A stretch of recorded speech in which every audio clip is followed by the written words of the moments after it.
Hello, I'm David from Green Man Gaming, and we're taking a look at Stormworks with one of the creators of the game, Dan Waters. Hello. Hello, how are you? I'm very well. We're here in the creative mode, which is a bit more relaxing, more about creativity of building your vehicles, alongside the other mode, which is career, which is all about kind of building stuff for missions. But here we've got a nice big open space, so we can try and build anything we want. It's a big hangar. It's a big hangar. The constraints are removed. We can build as much as we want.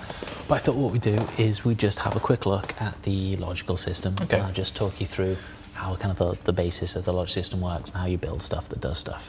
So the last time I looked at the game, the logic system was pretty much a work in process, but you've kind of refined the logic system, and it looks a bit different now.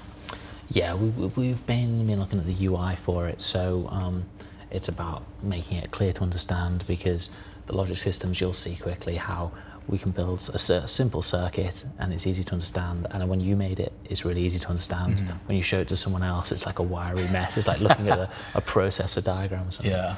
So I don't know. I'll start by just building a little base for us to build some circuits on, and I'll just talk about kind of the basis of what makes a logical system. So we have the most simple type of system is going to be, say, a push button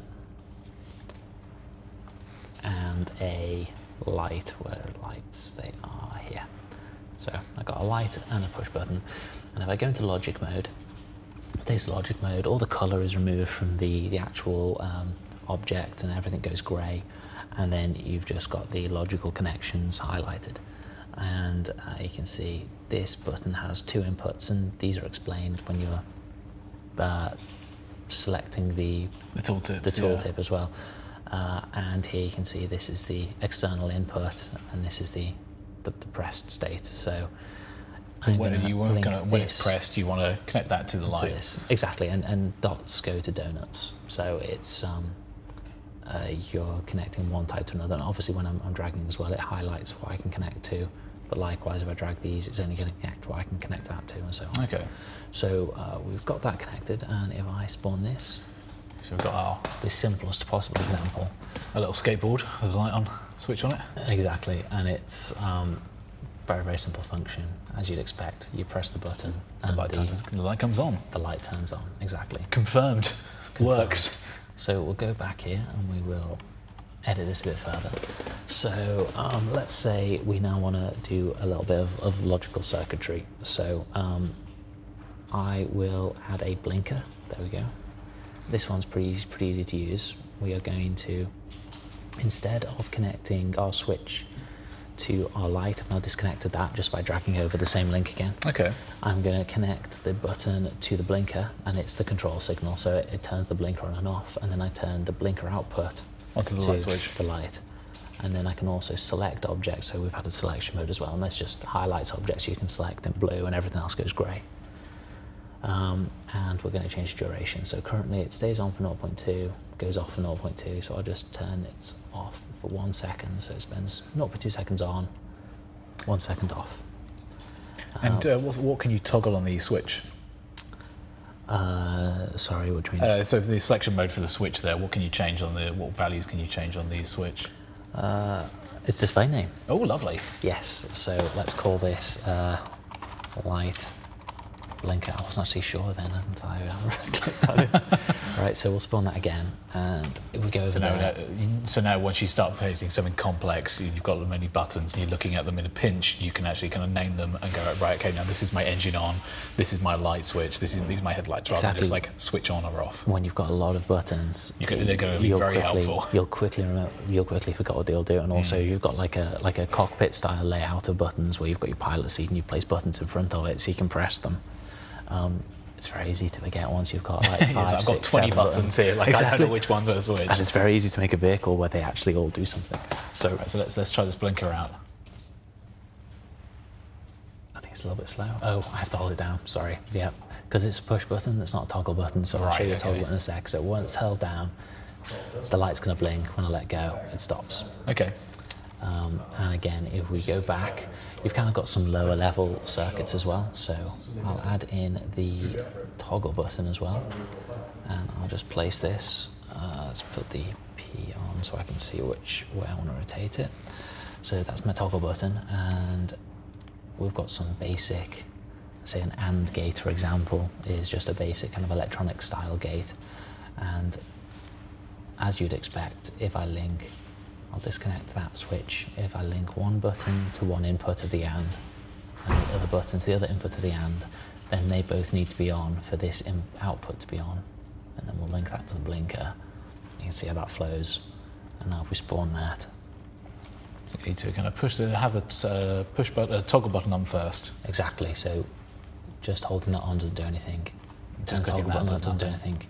When they're both on, of course, the output signal works. And these are actually quite useful once you've decided you want to do something a bit unusual. So I don't know, do you have any ideas for things where it might be a bit more practical to understand? Should we try and create some sort of disco light? Okay, right, let's do it. So we'll need multiple lights with different colours, of course, for this. So I'll just add a few more base blocks just to build stuff on. Expand out our. Whoops, just Control Z there. So I'm going to be the Stormworks DJ, and I need a good lighting rig to actually take out on the ocean, on the seven seas with me. Let's see what we can do for you.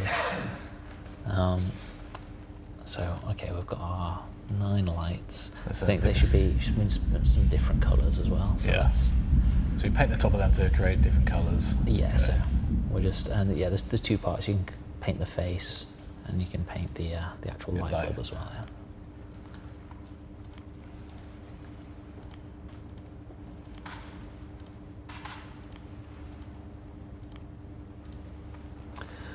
This is going to be a party. I can't wait. I think it might be. So we turn the logic mode on now. Would you need to connect every single light up? Exactly. So okay. That's connected to that, but you can have one output and go to multiple inputs, whereas one input can only have one fed by one output. So you can't have multiple things going into one, but you can have one thing powering multiple lights, for example. So that would make these all blink together. But I guess that's not what we want to do. We want something else, don't we? So which one would we want? I think we need some delay signals. So I'm going to turn it upside down and build as 1, 2, 3, 4, 5, 6, 7, 8. Oh. It's got to be a line. just off line. there. So now what I imagine we're going to delays. do then is connect the signal to those delays and then kind of ping that out to each individual light. So there's a slight delay between each one blinking. Exactly. So I possibly could have done this without them being so overlapped, but I will try and connect them up. So I'll connect each delay to a separate light.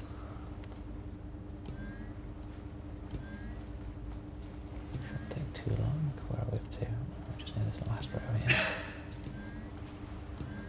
And then we'll connect our blinker. I am just absolutely freestyling it. You really ambushed me with this. It's a lot of pressure. We'll get these all connected up. So the thing is that none of these are programmed yet, so we'll need to program a delay into them. But essentially the blink input is going to go through into them. Now when it goes off, does it reset the delay? It might do, so this might not actually work, so you'll have to bear with me. But delay timer is set to 0.2.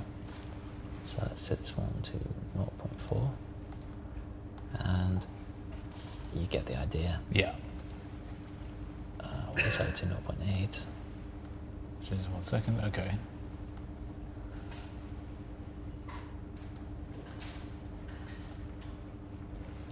Sorry. It's 1.4. 1.4, so I want 1.4 for this one, do I? Yeah. Alright. 1.6. My brain is full of, will this actually work or not? So I think the delay timer, I should have hovered over it actually in the tool because it might have told me. I think turning the signal off on the delay timer resets the time. But let's just get this. So we'll have a 2-second duration on that. And we'll spawn it, see if it works. If not, I'm sure I'll be able to fix it. Let's have a go. Well, then we can figure, by spawning it, we can see what worked and what didn't, and see what things we may need to tweak in order to actually fix our... It definitely doesn't work. So let's wire it up to the, let's just stand here and go back to workbench. So instead of powering the, let's get rid of the AND gate and this switch. So we've just got one switch now. We'll connect this switch to the blinker. And I think we just need to up the on duration so it actually gives us a full cycle. Fingers crossed this is going to work. There we go. Yeah, so we've got our rudimentary disco stick. Yeah, so I think what that's doing essentially is it's turning itself on then off every 2 seconds, and then the on signal is delayed, and likewise the off signal is delayed by however much we set on the delay box. Yeah, that's just a little bit of what you can craziness you can get up to in the logic with Stormworks. That's the basis of the logic. Obviously, you've got lots of different output things as well. So it's not just lights. We've got a lot of mechanical things. So let's take a quick look at some of the other sort of logic things we have here. So we've seen the AND gate. We've seen the blinker. What else do we have? So we've got connectors. Okay. These are like kind of magnetic style things, kind of like similar to the docking modules on Kerbal Space Program A. They magnetically connect to each other, and when they connect to each other, they get in a snap together. Snap together, exactly. But we've got different types. We've got the fixed one, which works a lot like the Kerbal Space Program one, and then we've got the ball and socket one, which works like a ball and socket joint. We've got dial, which is, so we've got 2 different types of value. You've just seen me doing the red values, which is the on and off, but we've also got the green values, which is a number, and we can output that on a dial if we want, and the dial will display what the value is. And we've also got a digital display, which will display the number. So for the digital display, for example, you can have that as a speedometer, or maybe even some sort of altitude meter. Exactly. So we've got the altitude sensor somewhere here, and you place the altitude sensor, you link the green logic node to the input on the display, and it will display the number. And I think if we, so this is a brand new one, but yeah, so you can also change the display point position as well, so you can change kind of the scale of the number that it's going to show you. Okay, excellent. And what else do we have in this category? You've got doors. Doors are operated by buttons, they're mechanical. We've got these linear tracks, and the linear track, you basically just place one of these, and it's a slider, and then you can place another module on, and that top piece will be able to slide onto the extension module as well. So let's spawn that. Can we see how that works? Sure. So I'll create some logic stuff so we can actually operate it. So I need an up and down gate so I can modify the number. That's good. Oh, hang on. I know this takes buttons, doesn't it? Sorry. I will find some push buttons, and let's just rotate that. So there we go. So we've got our 2 push buttons, and as you can see, it takes 2 button inputs. I'll just rotate that so it's easy to see. So I'll just connect those up to the track, and we should probably just make some more extension pieces so it's got a bit further to go.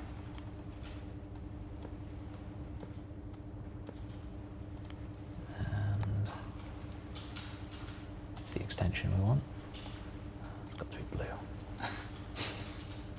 Fantastic. Yeah, so we'll place that. Here it is. And now it's a little bit uneven, but we can still see. I'll stand this side so we can see it moving. So this button will take it one way, this button moves it the other way. And of course you can just carry on building your vehicle on this side of it, and you've got a robotic joint.